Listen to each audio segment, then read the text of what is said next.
Stop. Oh my gosh. My space bar doesn't want to work to stop the video.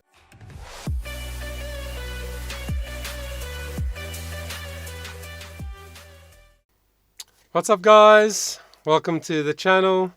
Thank you so much for clicking. And thank you so much to everybody who has been suggesting in our Discord server. Our company has a Discord server. Check it out. The link is below the video. And there's a channel there called Suggestions.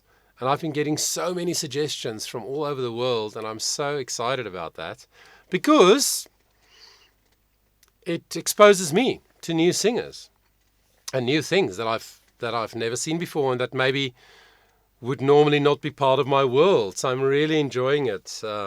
Thank you so much for the suggestions. And somebody suggested I do an analysis of Diana Ankudinova.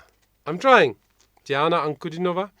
I don't know if she's from Russia or one of the countries around those parts. I have seen this. I've watched it before. So let's listen together. Maybe you've seen this. Maybe you're a huge fan. And maybe you know more about her than I do. So please let me know in the comments. But I'm keen to talk about this because this is something totally different and something that I actually have not stumbled across before in my life. So this is a new thing for me and I'm excited about it. I'm going to go into it a little bit more. But let's listen. Can't Help Falling in Love. Elvis, right? But not like you've heard it before.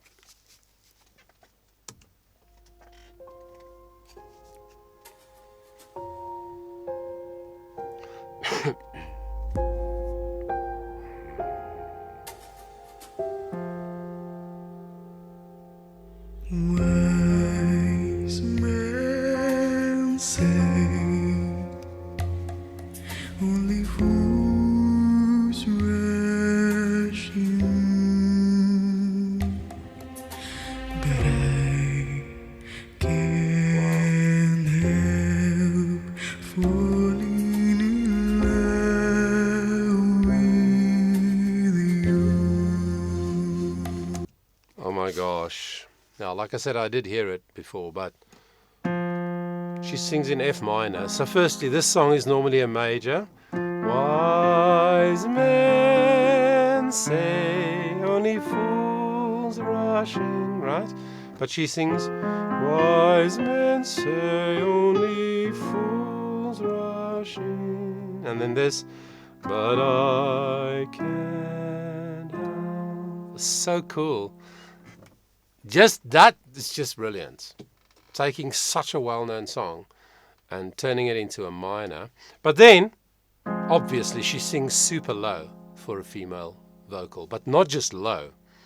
She produces a way different kind of sound. Normally, if a female singer sings in that range, yeah, the vowels are darker, like they are here.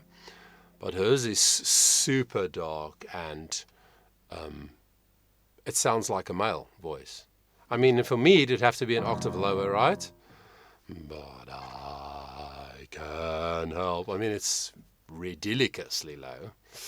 But the kind of sound, I can just imagine the techniques that she has developed to open up this area in a different way, to use the pharyngeal muscles and all of that, for the resonance to be so different. It's quite remarkable. And the first time I heard it, I almost fell off my chair, obviously, because I looked at this beautiful woman and I was like, okay, what kind of sound is she going to make? And then it was this man voice. Incredible. And very emotive, right? It's gimmicky, but it's not gimmicky. Like she's showing off what she can do, but it's so connected artistically. That's what I'm trying to say.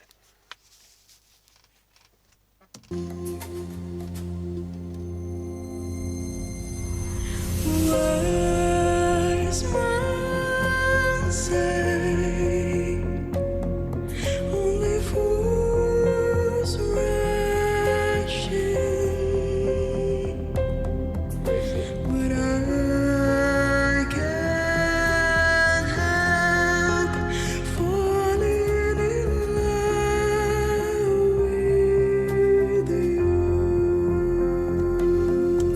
Okay. So then up the octave into a more normal female range. But then still she plays with the sound so much. Did you hear the bit of breathiness? Rush in. So breathy on the in, full rush in. But the resonance space, this is how I best can describe it, I think. The resonance space keeps changing, but it's on her command. It's when she wants it to change. So there's so many colors within one phrase. And then she goes, but I can. Then it's again that sort of a darker, it's almost like the sound she made in the lower octave, like a more male sound. Just, I don't know. It's very interesting. And obviously, highly skillfully done. I mean, I don't know how to do that. That's why I said I'm going to learn some more. But apparently it's called polyphonic singing. We'll talk about that some more.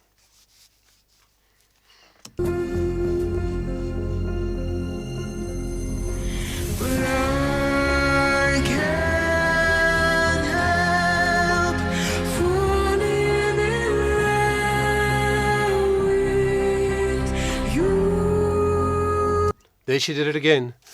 But I can't help. It literally sounds like a male voice singing that part. And then falling in love in a sweet, more familiar kind of female sound. I don't know. Let me just go back a little bit.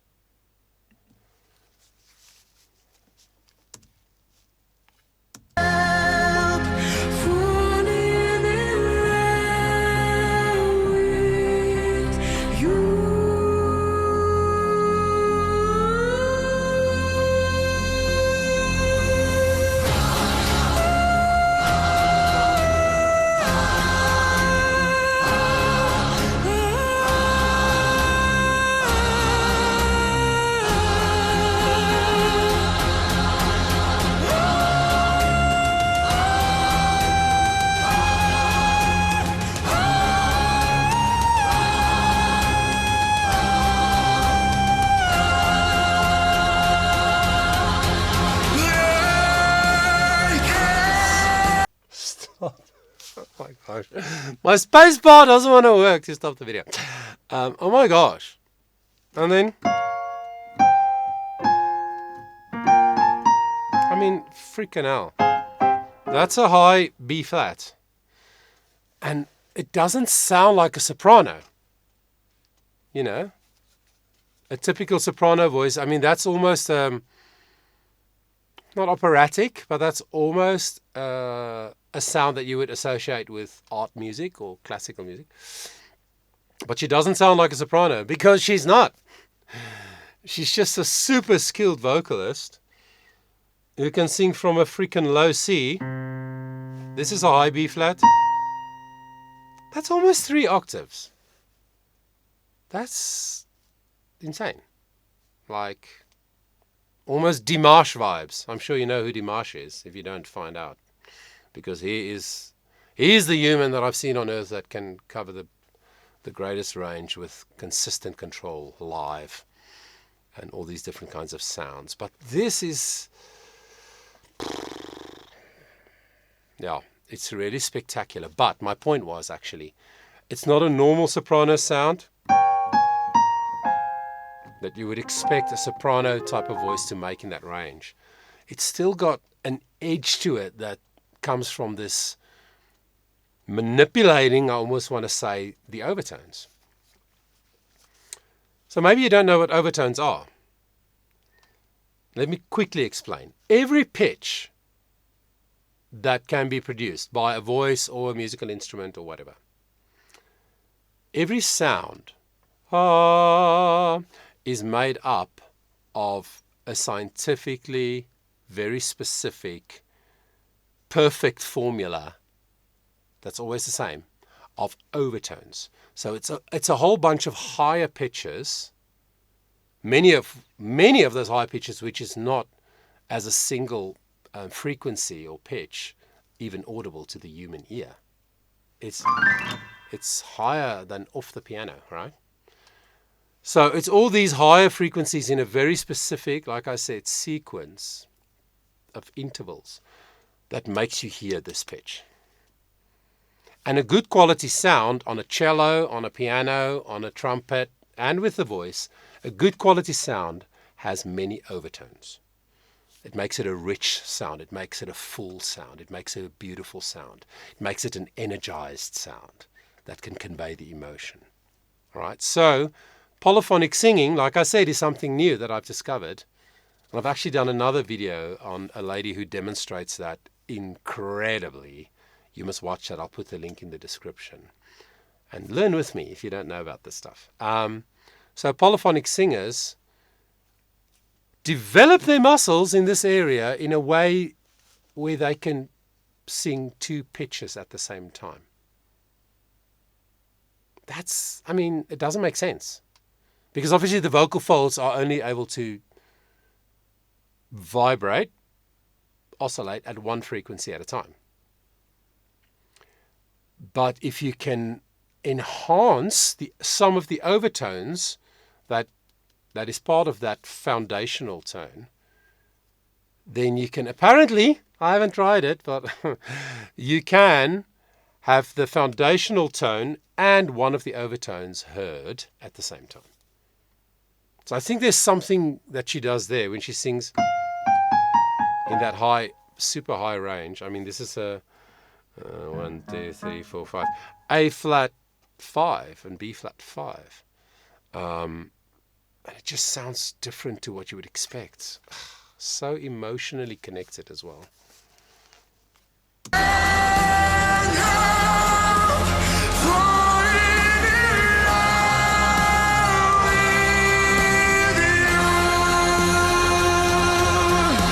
Cause my old voice again.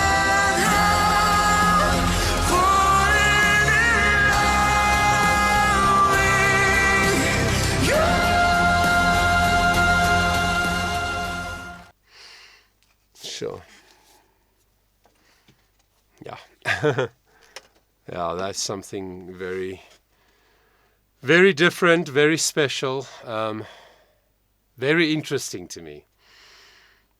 Like I said, I'm really going to dive into this a bit more. I want to find out how does this work. And again, when she sings that male range, it sounds like a male voice. Not 100%, but sort of, kind of. So she chooses to let the sound resonate in a way that makes it sound like. I mean, if you were listening to this and you didn't see the singer, you could be mistaken for thinking it's a duet. There's a male vocal and then there's a female vocal. You would be puzzled because it's different. It's a different kind of sound to what most of us are used to. But this is incredible. Obviously, this is some kind of competition. I think I saw a comment that said it's like The Voice, but in Russia. So obviously she had 2 minutes. This video is 2 minutes 35. Obviously, I had 2 minutes to show off her skill, as you do in those kinds of competitions. Yeah, and I've seen people criticize this and say, "Yeah, she didn't sing the song. She just sang one phrase. She sang the first verse. Wise men say only fools rush in. But then the rest of the song is just, but I can't help falling in love with you," in different octaves and in different kinds of sound. I wouldn't criticize it for that reason. Of course, it wasn't the full song, but that was not the goal. The goal was to demonstrate what she can do with her voice, and it's very unique, and it's very powerful to listen to. I don't know if you found the same, but it's a very powerful audio experience. Yeah, so I'm going to go and check out more of her stuff because I just find it very, very fascinating. And yeah, thanks again for suggesting it. I hope you enjoyed spending the time with me. Until next time. Please take care of yourself. Before you go, let me just quickly remind you of two exciting things that is part of our company. The one is a podcast on Spotify, free for everybody, called Voice Matters with Johan Bester. And the second is that we now have a Discord server, Charisma Performing Arts Discord server. I would love it if you would consider joining our community there. The links are in the description.